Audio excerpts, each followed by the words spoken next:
Welcome students. Welcome to my YouTube channel English by Puloknath, and I am Puloknath, assistant teacher, Purbo Barashat Adorsho Vidyapit. I have today come with a new video and in my channel, and this is my request to all students who have not still subscribed to my channel, subscribe the channel and press the bell icon beside it so that you can get the notification of any video instantly when I upload them in the channel. Okay, students, so let's go to our text. Today's video is for the students of class 12. The poem Asleep in the Valley by Ator Rabo. Okay, in my first video I have discussed with you elaborately about the background, about the author, about the central idea and all other relevant points. Today in this second video I shall discuss with you the text in detail.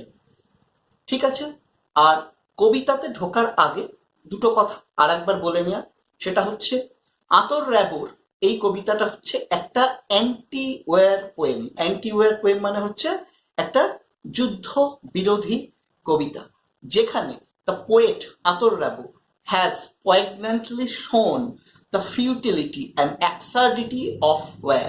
He has told that the war can never bring any peace, any harmony. Rather, what can the war do? The war only does a kind of permanent harm, permanent damage to the youth of our society, to the people of our society. কবিতাটা সেই যুদ্ধের নিষ্ফলতার ওপরে কিন্তু লেখা এবং যুদ্ধকে বন্ধ করার বার্তাকেই দেওয়া হয়েছে। কিন্তু this is very strange that when you will read the poem, you will never find anything about the war. No reference to war, no reference to bloodshed, no reference to fight, anything else. Rather, the poem will seem to you a kind of nature poem. প্রকৃতির কবিতা বলে তোমাদের মনে হতে পারে until you come to the very last line of the poem, where you will find the existence of two red holes. The two red holes are exposing to us the brutality and the horror of war. How the two bullet injuries have taken away the life of a young soldier who was passing through a small valley. His life is nipped in bud. তার জীবনটা অঙ্কুরে বিনষ্ট হয়ে গেছে, and with the passing away of his life, with his death, the whatever possibilities he had, whatever potentialities he had within himself have been wiped out from the earth, and his successive generations will suffer due to this untimely death of the soldier. So this was the main point of the poem Asleep in the Valley by Ator Rabo. So here we shall discuss with you word by word, line by line, the analysis, the explanation of the poem. So Asleep in the Valley by Ator Rabo. A small green valley where a slow stream flows. একটা ছোট্ট সবুজ উপত্যকা যেখানে একটা ধীরে নদী বয়ে চলেছে, and leaves long strands of silver on the bright grass, এবং ফেলে রেখে যাচ্ছে একটা দীর্ঘ সুতোর মতো সিলভারি রং উজ্জ্বল ঘাসের ওপরে। From the mountain top, পাহাড়ের ওই মাথা থেকে, stream the sun's rays, ঝর্ণার মতো ঝরে পড়েছে সূর্যের আলোক রশ্মি। They fill the hollow full of light. তারা এই ছোট্ট উপত্যকাকে পূর্ণ করে দিচ্ছে আলোতে। দেখো, it seems that's a nature poem. এটা দেখি মনে হচ্ছে একটা প্রকৃতির কবিতা, because in the first 4 lines you are getting a picture of a very beautiful small valley হলো মিনস হোয়াট? হলো ভ্যালি কথাটা বলেছে, হলো দুটো মানে হতে পারে, একটা হচ্ছে small, this is a very small valley, as well as seeing from the top the valley will appear like a hole. যদি ওপরটা থেকে দেখা হয়, পাহাড়ের মাথা থেকে, এই উপত্যকাটাকে যেন মনে হয় এটা একটা গর্তের মতো, তাই the valley is called hollow valley. And naturally a small valley, and not only small valley, this is a green valley. The valley is green with vegetation and foliage. অর্থাৎ এই তোমার উপত্যকাটা তোমার সবুজ, কিসে? তোমার বিভিন্ন গাছপালা, আর ফলিয়েজ হচ্ছে তোমার সমস্ত ছোট ছোট যেগুলো মানে গাছ লতা পাতা বলে সেইগুলোতে। It is perfect places for a tired soldier to take his rest, to give a rest to his weary body. তাহলে this valley, এই উপত্যকাটা কিন্তু একদম একদম যথোপযুক্ত জায়গা, যেখানে আমরা দেখব যে একটা ক্লান্ত সৈন্য যে যুদ্ধে অংশগ্রহণ করতে করতে ক্লান্ত শ্রান্ত হয়ে গেছে, সে ওই ঘাসের ওপরে এসে বিশ্রাম নিচ্ছে, তাই তো? সেই জন্যই কিন্তু গ্রিন ভ্যালি বলেছে। Green valley because it is covered with glass, it is covered with vegetation, it is covered with foliage. অর্থাৎ একটা প্রাণবন্ত তোমার জায়গা, যেখানে আমরা দেখব একটা প্রাণের ছোঁয়া। সবুজ মানে কি? যদি এটা না হয় যেটা ন্যাড়া শুষ্ক ঘাসহীন প্রান্তরের বর্ণনা দিত, তাহলে কিন্তু এটা কিন্তু যথেষ্ট সুন্দর হতো না। একটা ন্যাড়া পটভূমি এখানে মোটেই কার্যকরী হতো না, রাদার এটা প্রাণপূর্ণ। তাহলে দেখো এই যে ইউজ করেছেন the word green, the word green is a kind of ironical use, তাই তো? একটা আইরনিক্যাল ইউজ কিন্তু এখানে আমরা দেখতে পাচ্ছি। In what sense? Because the green symbolises Vitality and growth. সবুজ কিসের প্রতীক? সবুজ হচ্ছে প্রাণবন্ততার প্রতীক, সবুজ হচ্ছে বেড়ে ওঠার প্রতীক। The word green is used here as a contrast to the lifeless soldier. তাহলে গ্রিন কথাটা কিন্তু এখানে ইউজ করা হয়েছে as a sort of contrast. contrast মানে বৈপরীত্য, যে সৈন্যটা পড়ে আছে, সে মারা গিয়েছে, তার প্রাণবায়ু বেরিয়ে গিয়েছে, he is dead, and the dead soldier is contrasted here in the background, which is green, which is full of light, which is full of vitality and growth. তাহলে এই যে কন্ট্রাস্টটাকে তিনি করেছেন কেন? In order to bring to us the horror and brutality of the war. যুদ্ধ কতটা নিষ্ঠুর, যুদ্ধ কতটা ভয়ানক, সেটা আমাদের সামনে স্পষ্টীকরণ করার জন্য তিনি কিন্তু এই গ্রিন কথাটা ইউজ করেছেন। গ্রিন না হয়ে যদি এটা বেয়ার, গ্রে এই ধরনের কালার ইউজ করতো, তাহলে কিন্তু এই যে কন্ট্রাস্ট, যেটা যুদ্ধের তোমার নিষ্ঠুরতাকে প্রকাশ করছে, সেটাকে কিন্তু ঠিক ভাবে প্রকাশ করতে পারতো না। আর কি বলেছে? and lives where slow stream flows, ধীরে একটা নদী বয়ে চলেছে। the river is very narrow river, ঝর্ণাই বলতে পারো, পাহাড়ে গেলে তোমরা দেখতে পাবে। a very narrow river is originated from the top of the mountain and is meandering through the valley. একটা সরু নদী পাহাড়ের মাথায় উৎপত্তি লাভ করেছে, এবং সে পাহাড়ের মাথা থেকে এঁকে বেঁকে সাপের মতো কিন্তু এগিয়ে চলেছে, তাই তো? এবং কি রেখে যাচ্ছে? and leaves long strands of silver on the bright grass. strands কি? strands হচ্ছে সুতো আর কি। তোমার you may say long strands of silver is a kind of ribbon, thread of fiber. অর্থাৎ ফাইবার বা সুতোর একটা রিবন আর কি, সেই সুতোর মতো যেন একটা রূপলি রেখা সেই নদীটা সেই উপত্যকার উপরে রেখে গিয়েছে, তাই তো? লং স্ট্র্যান্ডস অফ সিলভার মানে the river spreads like silvery ribbon over the green valley. অর্থাৎ এই সবুজ উপত্যকার ওপরে একটা রূপলি রেখার মতো নদীটা কিন্তু বয়ে গিয়েছে। এবং উপত্যকাটা কেমন? অন দ্য ব্রাইট গ্রাস, যে উপত্যকায় নদীটা বয়ে গিয়েছে ঘাসের ওপর দিয়ে, ঘাসগুলো কিন্তু সব উজ্জ্বল, bright. Why bright? Because it is bright, the grass is bright with the sun's bright rays, অর্থাৎ এটা আমরা বুঝতে পারছি সূর্য উজ্জ্বল ভাবে কিরণ দিচ্ছে এবং ঘাসগুলো সব উষ্ণ, ঘাসগুলো সব আলোকিত, সেই আলোকিত ঘাসের ওপর দিয়ে রূপলি রেখার মতো নদীটা কিন্তু বয়ে গিয়েছে। কোথা থেকে? ফ্রম দ্য মাউন্টেন টপ, অর্থাৎ পাহাড়ের মাথা থেকে। অলরেডি বললাম স্ট্রিম দ্য সানস রেজ, আর মানে ঝর্ণার মতো ঝরে পড়ছে সূর্যের আলোক রশ্মি। দেখো তাহলে সূর্য উঠেছে, সূর্য উঠেছে বলে পুরো স্মল ভ্যালিটা is lit with sunlight, is lit with sun rays. এবং সূর্যটা কোথায়? পাহাড়ের মাথায়। যেন মনে হচ্ছে ঝর্ণার জল যেমন নেমে আসে, তেমনি সূর্যের আলোক রশ্মিও পুরো উপত্যকাটার উপরে সেই মাউন্টেন স্ট্রিমের মতো, পাহাড়ি ঝর্ণার মতো নেমে আসছে এবং টোটাল ভ্যালিটাকে, each and everything of that valley, including the grass, including the flower, including the vegetation, river, all are lit with the sun rays.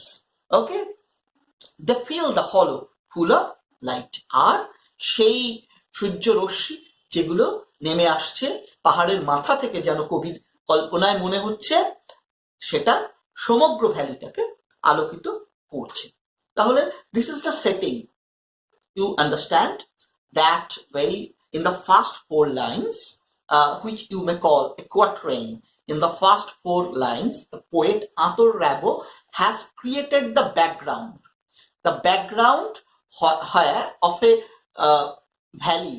So green valley, sun-soaked valley, sunlit valley, এবং আমরা দেখতে পাচ্ছি a river is meandering through it, and there are vegetations, there are shrubs, there are foliage.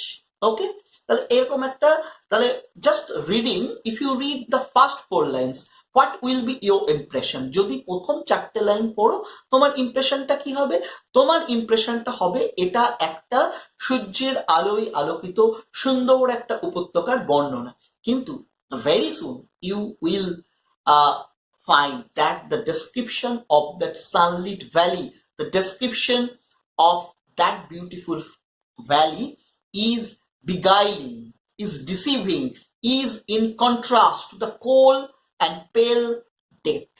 অর্থাৎ ধূসর শীতল মৃত্যুর একটা বৈপরীত্যে এই সুন্দর গ্রিন ভ্যালিটাকে রাখা হয়েছে, যাতে আমরা বুঝতে পারি how cruel, how horror the war might be. Okay, a soldier. Now এবার পরের 4 লাইনে এসে আমরা কিন্তু সেই সৈন্যের বর্ণনা পাচ্ছি। A soldier, very young, lies open mouthed. একটা সৈন্য, যুবক সৈন্য, সে কিন্তু হাঁ করে, মুখটা হাঁ করে শুয়ে আছে। A pillow made of fern beneath his head. একটা যেন ফার্ন দিয়ে তৈরি বালিশ তার ঘাড়ের নিচটাতে রাখা হয়েছে, in order to support his body. Asleep, ঘুমন্ত, stretched in the heavy undergrowth, শুয়ে আছে লম্বা হয়ে, on the heavy undergrowth, অর্থাৎ নিচে যে গাছপালা, ভেজিটেশন আর ফলিয়েজ, লতা পাতা, তার একটা মোটা আস্তরণের ওপরে সে কিন্তু শুয়ে আছে। Pale in his warm green sun-soaked bed, তার যে বেড, যে ভেজিটেশন আর ফলিয়েজ, যে বেডটা তৈরি করেছে সেটা হচ্ছে গ্রিন, সেটা হচ্ছে সানসোকড, অর্থাৎ সবুজ সূর্যের আলোয় স্নাত। But the body of the soldier is looking pale. দেখো একটু একটু করে রিভিল করছেন ব্যাপারটা কি। তাহলে আমরা কি দেখতে পাচ্ছি? In the 5th line or in the second small stanza, we find the existence of a soldier. The soldier is a dead soldier, and the soldier is not dead কথাটা কিন্তু বলেনি এখনো। The soldier, very young soldier, young and promising, একটা যুবক এবং প্রতিশ্রুতিবান সৈন্য, is lying open mouth, মুখটা হাঁ করে শুয়ে আছে। His mouth is agape, his mouth is partly ajar. Ajar মানে partly open, his mouth is ajar mean partly open. তার মুখটা একটু হাঁ হয়ে গিয়েছে, যেন কবির মনে হচ্ছে সে ঘুমাচ্ছে, ঘুমানোর সময় he is in sleep, and during his sleep his mouth is ajar. এমন হয় আমরা ঘুমানোর সময় অনেক সময় মুখটা হাঁ হয়ে যায়, হাঁ করে নিঃশ্বাস নিই, but finally we will find that his mouth is open because when he was suddenly struck with bullet, he was wonderstruck. He was surprised. He could not believe this, that a kind of bullet will come and shoot his body. So, out of surprise, the sudden shock, you must say, out of that sudden shock, his mouth was agile. His mouth was open. এই হঠাৎ আঘাতে তার মুখটা কিন্তু হাঁ হয়ে গিয়েছিল। A pillow made of fern beneath his head. যার মাথাটা যেখানে যে পড়েছে, ঘাড়ের নিচে, মাথার নিচে আমরা কি দেখতে পাচ্ছি? There are a lot of ferns. একটা ফার্নের একটা ঝোপ রয়েছে। A bush of fern. His head has fallen on the bush of fern. সেই ফার্নের ঝোপের উপরে যে পড়েছে। এখানে আমরা দেখব যে আমরা তো ফাইনালি দেখব the soldier is dead. As the soldier is suddenly shoot dead, the nature is, it seems as it were, the nature is sympathizing with the soldier. So, in order to support his head, the nature has arranged for a pillow made of fern. এটা যেন মনে হচ্ছে যে প্রকৃতি এই সৈন্যের অকাল মৃত্যুতে তার প্রতি সহানুভূতি দেখাচ্ছে, তাই তার মাথাটা যাতে ঝুলে না পড়ে, সে যেন মৃত্যুর পরে কষ্ট ভোগ করতে তাকে না হয়। So, in order to support his head, the nature has arranged for a pillow made of fern. Asleep. দেখো, asleep কথাটা কিন্তু খুব গন্ডগোল। You will find the reference of that word in the title. Asleep in the valley. Asleep means what? Asleep means in the sleep. তাহলে apparently বা আপাতভাবে it seems that the poet is in sleep, but the sleep here does not mean sleep. Sleep here does not mean taking rest after the tiresome activities. ঘুম মানে এখানে ক্লান্তিকর কাজকর্মের পরের ঘুম বা রেস্টকে কিন্তু বোঝাচ্ছে না। Rather, sleep here is a metaphor for eternal sleep or death. এখানে ঘুম শাশ্বত ঘুম বা মৃত্যুর দ্যোতক বা মেটাফোর হিসাবে কিন্তু ব্যবহার করা হয়েছে। তাহলে the soldier is in eternal sleep. The soldier is dead. এটা বোঝা গেল? নিশ্চয়ই বুঝতে পারলে? Stretched in the heavy undergrowth. আর তার বডিটা লম্বা হয়ে পড়ে রয়েছে on the heavy undergrowth of vegetation, undergrowth of foliage, undergrowth of bush, ঝোপঝাড়, লতা পাতার বিছানার উপরে তার বডিটা কিন্তু পড়ে রয়েছে। এখানেও তাই বলতে পারো nature is arranging for the final comfort of the soldier by arranging the bed of vegetation, by arranging the pillow of fern. Pale in his warm, green, sun-soaked bed. Here you will find the contrast. The bed of vegetation on which the soldier is lying is sun-soaked because the rays of sun are falling on the grass, on the vegetation, and they are warm. That sun-soaked bed, that means vegetation, is তোমার green. আর তাহলে already I have said যে এই green আর এই warmth জীবনের প্রতীক হিসাবে কাজ করছে। এখানে জীবনের প্রতীক হিসাবে কাজ করছে, ফ্লো অফ লাইফকে বোঝাচ্ছে, যে জীবনের প্রবাহমানতাকে, জীবনের গতিময়তাটাকে বোঝাচ্ছে। But the use of the word pale is here in contrast with the vitality of life. জীবনের প্রাণবন্ততার একটা কন্ট্রাস্ট হিসেবে, আইরনি হিসাবে রয়েছে। পেল কখন হয়, বিবর্ণ কখন হয়? After death. তাহলে এটাই কিন্তু স্পষ্ট হচ্ছে, the soldier is dead, so his body has turned pale or gradually is turning pale, and the pale body is lying on the green, on the sun-soaked warm grass, warm valley. Okay, তাহলে this was the second stanza. Now the third stanza. His feet among the flowers. তার পাটা যে পড়েছে কোথায়? ফুলের মধ্যে। তাহলে এটাও কিন্তু নেচার ব্যবস্থা করেছে, বা এমন ভাবে যে তার বডিটা আফটার বিং বুলেট শুট পড়েছে, তার মাথাটা কোথায় যে পড়েছে, ফার্নের ঝোপের ওপরে, আর তার পাটা কোথায় যে পড়েছে, তার পাটা যে পড়েছে অ্যামং দ্য ফ্লাওয়ার্স, কতগুলো হয়তো বুনো বা wild flowers war blooming, his fit has fallen his feet have fallen on that flowers. যেন nature, it seems the nature is paying its homage, প্রকৃতি যেন তার শ্রদ্ধাটাকে জানাচ্ছে to that dead soldier, young dead soldier, the soldier after his fight in the battlefield, he was passing through the valley. He had no sort of personal enmity with the enemy soldiers, but suddenly out of the but suddenly a bullet comes from the blue, অর্থাৎ সেই আকাশ ফুঁড়ে যেন একটা bullet নেমে আসছে, তার প্রাণটাকে নিয়ে যাচ্ছে। তাই প্রকৃতি যেন তার শেষ শ্রদ্ধা জানাচ্ছে। কেউ মরে গেলে আমরা ফুল দিয়ে, তার পায়ে ফুল দিয়ে শ্রদ্ধা জানাই, our last homage we convey to that dead man. Similarly, এখানে তো কোনো লোক নেই, কোনো মানুষকে দেখা যাচ্ছে না, no human beings are visible in that green valley. So nature, out of sympathy, is paying its homage to that soldier for his activities by offering flowers in his fate. He sleeps, সে ঘুমাচ্ছে, his smile is like infants, তার হাসিটা যেন শিশুর সরল হাসির মতো, gentle without গাইল, খুব নম্র ভদ্র, কোন রকম গাইল হচ্ছে তোমার, গাইল কথাটার মানে হচ্ছে বলতে পারো ইউএসএ ওই প্রতারণামূলক, তার মানে হাসিটার মধ্যে কিন্তু কোনো প্রতারণা নেই, একটা শিশুর সরল হাসি কিন্তু আমরা এখানে দেখতে পাচ্ছি। তাই তিনি বলেছেন উইদাউট গাইল।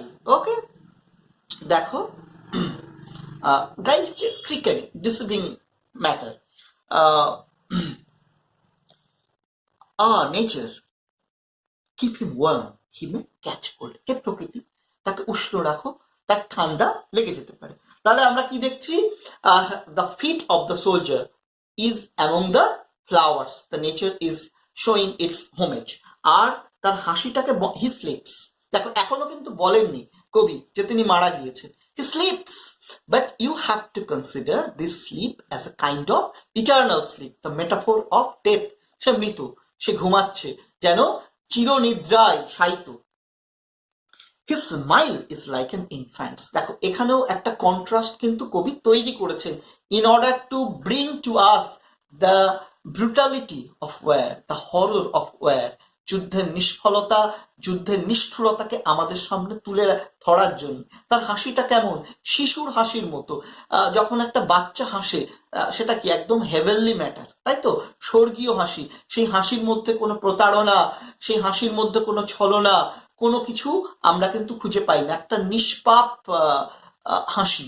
Similarly when the soldier is dead, he is dead, still there the poet finds a kind of smile in his lips, and the smile is very gentle smile, and the smile is very innocent smile, because he was a very innocent soldier.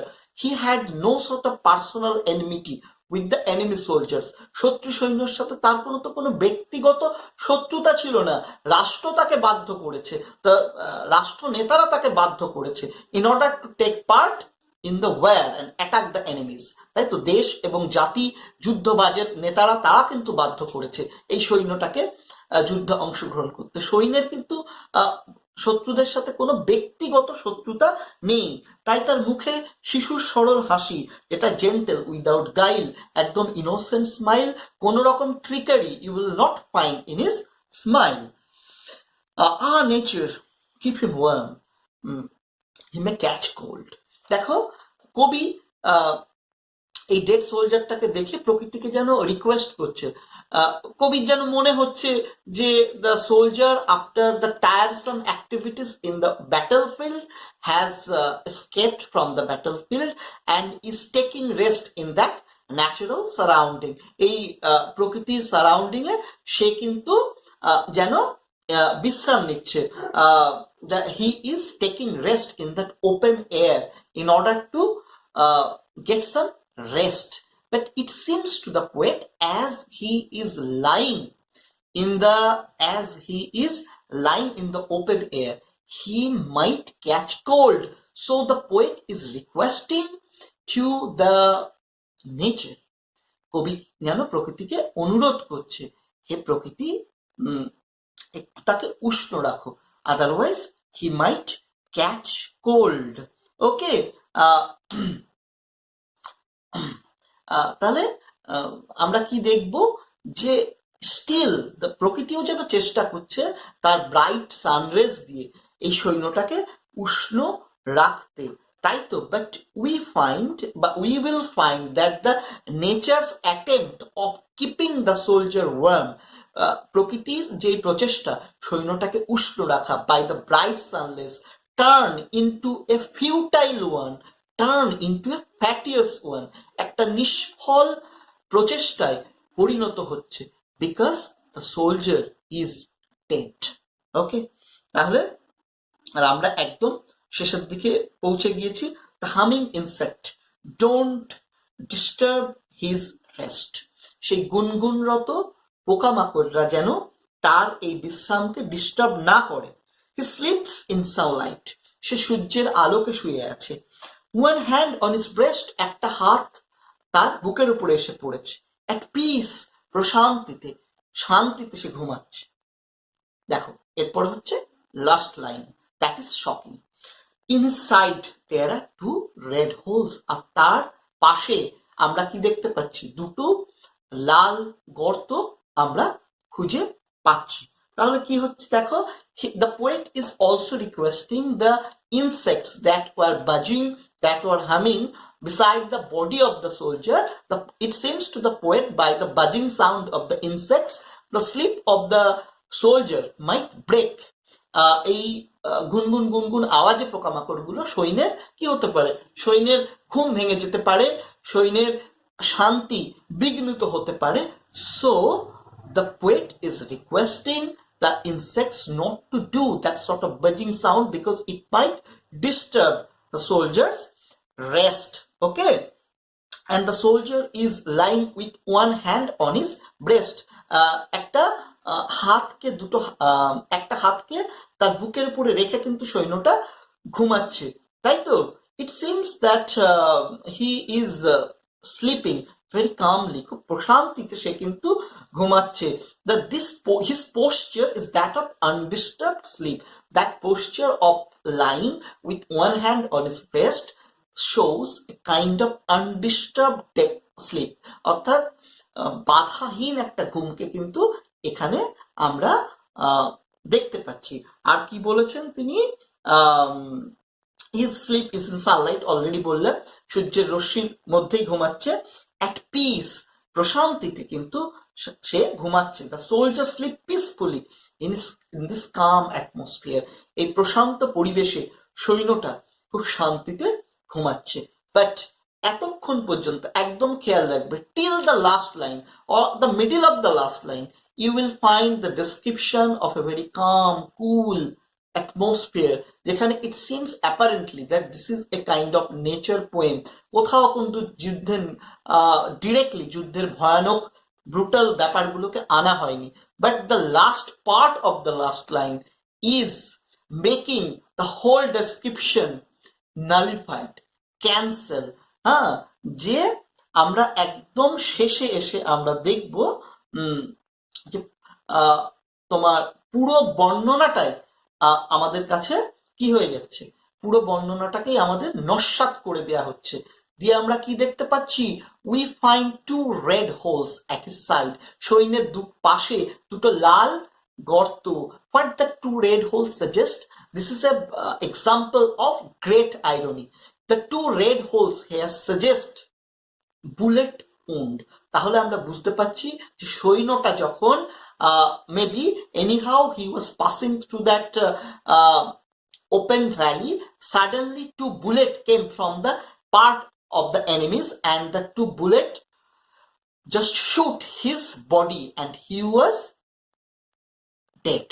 তাই দুটো bullet তার শরীরে ঢুকে গিয়েছিল এবং সে কিন্তু তৎক্ষণাৎ মারা যায়। and he was so shocked at this sudden bullet shoot that his mouth was agape, his mouth was open. এটা আগে আমরা পেয়েছি যে সে এতটাই শকড হয় যে তার মুখটা পড়ে যায় এবং ধপাস করে সে পড়ে যায়। তার এই অন্তিম পরিণতিতে আমরা এবার বুঝতে পারছি, তার এই অন্তিম পরিণতি দেখে প্রকৃতি কিন্তু কেঁদে উঠছে, প্রকৃতি সিম্প্যাথাইজ বোধ করছে, সহানুভূতি বোধ করছে এই সৈন্যটার সাথে। হায় হায়, কি করে এটা হলো? তাই he is showing his respect to that, the nature is showing his respect to that soldier by offering flowers at his feet, by arranging for some pillow made of fern below his head, by arranging the bed of heavy undergrowth of vegetation and foliage on his under his body, so that he may get the last comfort. তাহলে আমরা বুঝতে পারছি, দেখো আতর রাবো here has described indirectly the horror and brutality of the war. যুদ্ধের নিষ্ফলতা, হিংসাকে কিন্তু আমাদের সামনে স্পষ্টকরণ করেছেন এবং তিনি কি বক্তব্য রাখতে চাচ্ছেন? he is conveying to us the message that we should stop war at any cost. আমাদের যুদ্ধকে বন্ধ করতে হবে যে কোনো মূল্যে, because the war never can bring any peace, any harmony. Rather it ensures the destruction of two civilizations, the destruction and the successives and the suffering of the successive generations. এবং পরবর্তী যে যুগ জেনারেশন গুলো আসবে তাদের ভোগান্তি, মানে সেই মনে করতে পারো হিরোশিমা নাগাসাকিতে কবে বোম পড়েছিল, এখনো পর্যন্ত তাদের জাতি ভুগছে। তাই যুদ্ধ যে কোনো শান্তি আনতে পারে না, তাই কিন্তু তিনি এই কবিতার মধ্যে দিয়ে দেখিয়েছেন, এই অন্তিম পরিণতির মধ্যে দিয়ে সৈন্যটা।